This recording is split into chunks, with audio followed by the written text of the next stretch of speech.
Hi hello friends, welcome to Athalya Tamil. இன்றைக்கி நம்ம வீடியோவில் திலகம் ஷேப் லோடிங் தான் பார்க்க போகிறோம். திலகம் ஷேப்பில் லோடிங் ரெண்டு விதமாக பண்ணலாம். நான் போன வீடியோவில் இந்த மாதிரி போட்டு காமிச்சிருப்பேன். இந்த மாதிரி கண்டினியூஸாக போடலாம். இன்னொன்று டைப் ஆஃப் போட்டுட்டு அப்புறம் எண்ணாட் போட்டுட்டு அதுக்கப்புறம் இந்த பக்கம் இருந்து ஆஃப் போடணும். அது இன்னொன்று டைப்பு. அது இன்றைக்கி போட்டு காமிக்க போகிறேன். நான் அதுக்கு இந்த மாதிரி பைப்பிங் த்ரெட் எடுத்திருக்கேன். நான் போன வீடியோவில் சொல்லியிருப்பேன் த்ரெட்டு எப்படி ஸ்டிச் பண்ணோம் அப்படின்ட்டு. பாருங்கள், இந்த த்ரெட் இங்கேருந்து இந்த ஷார்ப் எஜ்ஜுக்கு நேராக வைக்கிறோமா, இதுக்கு நேராக வச்சு நம்மளுக்கு ஒரு செயின் ஸ்டிச்சு போடுற அளவுக்கு மட்டும் கேப் இருந்தால் போதும். பாருங்கள், இந்த த்ரெட்டு இப்படி தான் வைக்கணும். இது இந்த சைடு கொஞ்சம் கீழே இறங்கி இருக்கணும். நம்ம முடிக்க போகிறது இந்த சைடு இப்படி மேலே இருக்கணும். அப்படி வச்சிங்கன்னா உங்களுக்கு ஷேப் கரெக்டாக வரும். இது கீழேயும், இந்த சைடு உங்களுக்கு கீழேயும், இந்த சைடு கொஞ்சம் மேலே இப்படி வச்சு இது பண்ணிங்க அப்படின்னா உங்களுக்கு அந்த ஷேப் அவ்வளோவா வராது. நம்ம ஃபஸ்ட் டைம் போட்டோம் இல்லையா, அதுக்கு நீங்கள் இந்த மாதிரி வச்சாதான் உங்களுக்கு வரும்.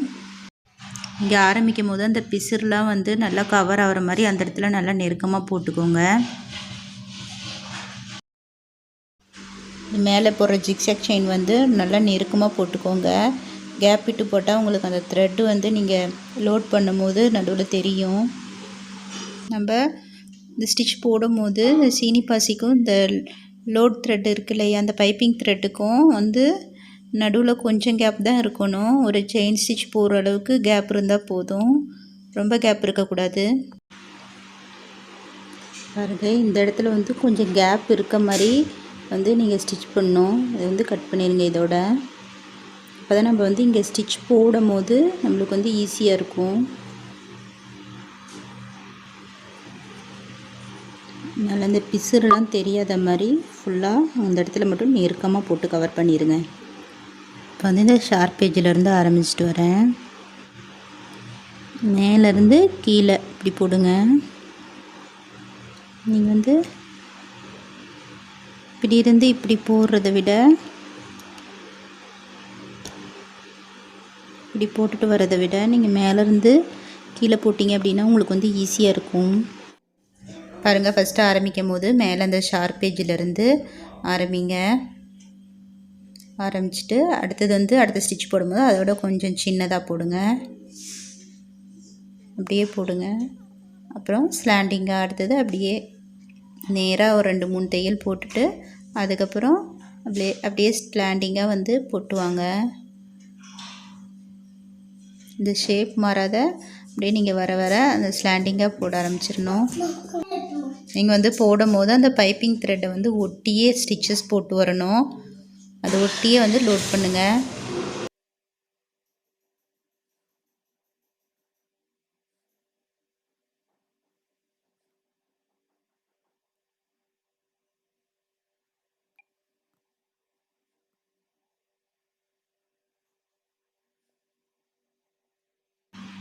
பாருங்கள், நீங்கள் இது சென்டர் வர வர இந்த இடத்துல சென்டர் இந்த இடத்துல சென்டர் நம்மளுக்கு இந்த இடத்துல வர வர நீங்கள் இந்த இடத்துல அப்படியே செயின் போட்ட இடத்துலையே போடணும். லாக் செயின் இந்த இடத்துல அப்படியே நேராக கொண்டு முடிக்கணும். நீங்கள் சென்டர் மார்க் பண்ணிட்டு போடுங்க, இல்லைன்னா கொஞ்சம் தள்ளி போகிற சான்ஸ் இருக்குது. பாருங்கள், அந்த இடத்துல நான் செயின் போட்ட இடத்துலையே போடுறேன். இந்த உள் சைடு போடும்போது இந்த லாக் செயின் அந்த ஒரே இடத்துலையே அப்படியே கொண்டு முடிச்சிடணும். இந்த சைடு நீங்கள் எப்பயும் போல் போட்டு வரணும். நீங்கள் உள்ளே போடும்போது மட்டும் கொஞ்சம் அப்படியே நெருக்கமாக பக்கம் பக்கம் போட்டுவாங்க. பாருங்கள், நீங்கள் முடிக்கும் போது கரெக்டாக ஸ்ட்ரைட்டாக கொண்டு முடிச்சிடணும். முடிச்சுட்டு இங்கே எண்ணாட் போட்டுக்கலாம்.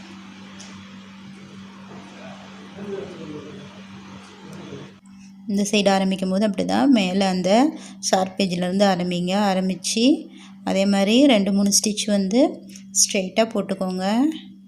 அது ஸ்ட்ரெயிட்டாக போட்டுட்டு அப்புறமா அப்படியே ஸ்லாண்டிங்காக கொண்டு வந்துடுங்க. பாருங்கள், இந்த மாதிரி நான் நெருக்கமாக போடும்போது கேப் விட்டு போட்டிங்க உங்களுக்கு அந்த ஷேப்பும் மாறிடும், நடுவில் அந்த த்ரெட்டும் தெரியும். அதனால் நீங்கள் ஸ்டிச்சஸ் வந்து லோட் பண்ணும்போது நேராக நல்லா நெருக்கமாக போடுங்க.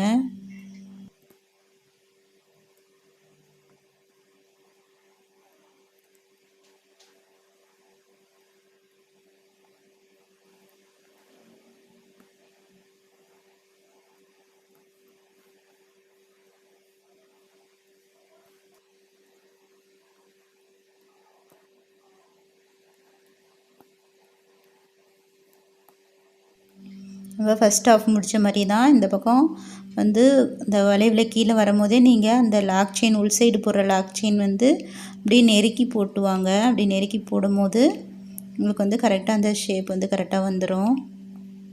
பாருங்கள் உள்ளே வந்து அந்த இடத்துலையே வந்து நான் லாக் செயின் போட்டு வரேன்.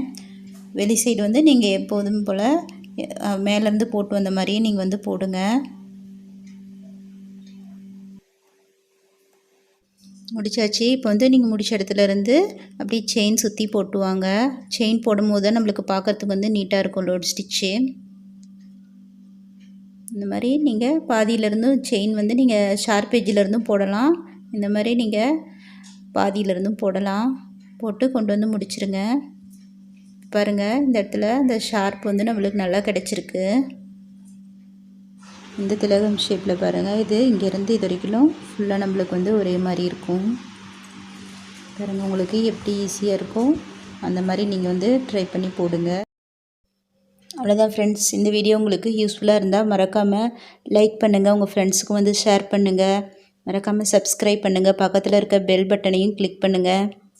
அதில் ஆல்ன்ற ஆப்ஷனை வந்து செலக்ட் பண்ணுங்கள். அப்போ தான் நான் போடுற வீடியோ வந்து உங்களுக்கு உடனுக்குடனே நோட்டிஃபிகேஷனில் வந்து வரும். தேங்க்யூ ஃபார் வாட்சிங்.